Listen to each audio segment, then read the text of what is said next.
Bonjour et bienvenue au lycée des métiers, l'hôtellerie du tourisme et des services Condorcet d'Arcachon. Le lycée Condorcet accueille environ 700 élèves sur des sections du CAP au BTS et est réparti en 5 pôles. Donc le pôle ASSP qu'on appelle aussi accompagnement soins à la personne, et je vous propose donc de les découvrir maintenant.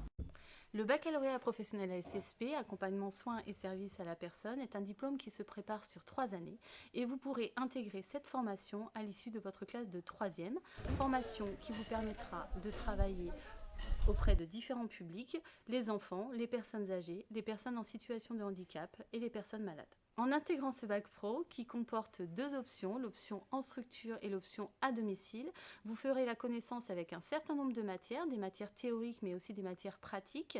Et pour compléter votre formation, les 22 semaines obligatoires de période de formation en milieu professionnel, autrement dit les stages, seront riches en expérience et vous permettront de monter en compétences.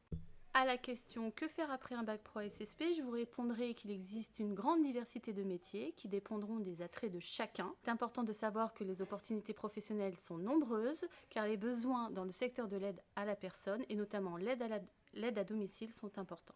Certains élèves font le choix d'une insertion professionnelle directe dès la fin de leur formation.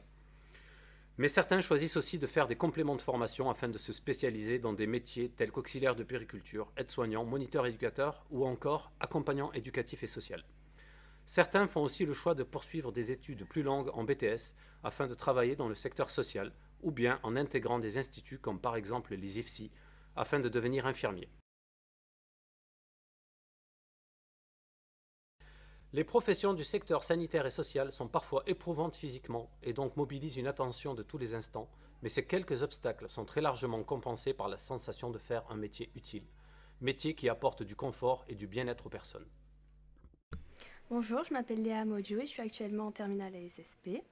Avant d'intégrer le lycée, j'ai été scolarisée au collège Henri Derle à la thèse de Buch. J'ai choisi la filière ASSP car j'aime beaucoup m'occuper des enfants et j'ai toujours voulu que je voulais en faire mon métier. Et la filière ASSP me semblait tout à fait adaptée à ce milieu. Ce qui change par rapport au collège est le fait qu'on soit plus souvent en demi-groupe, mais cela est un point positif car ça nous permet plus d'échanges entre nous et les professeurs, plus de temps de pratique et plus d'explications.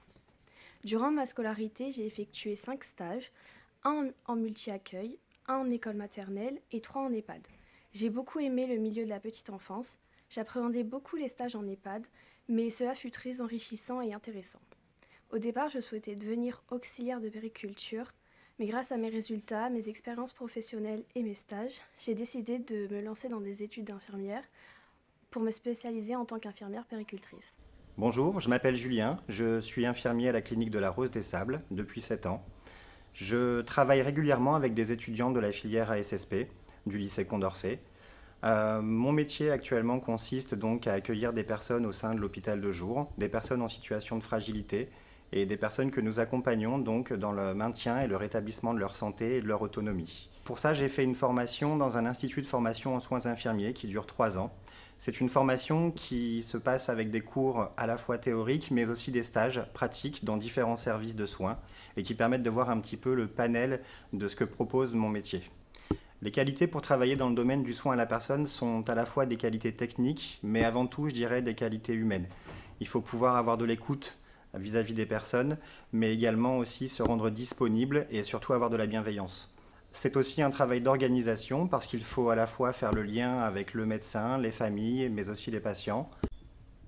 Si j'avais un conseil à vous donner pour travailler dans le domaine du soin à la personne, ce serait surtout d'être curieux. Il ne faut pas avoir peur de bousculer ses habitudes et puis surtout, il faut être capable d'avoir confiance en soi. La confiance, c'est hyper important et avec ça, on arrive à tout.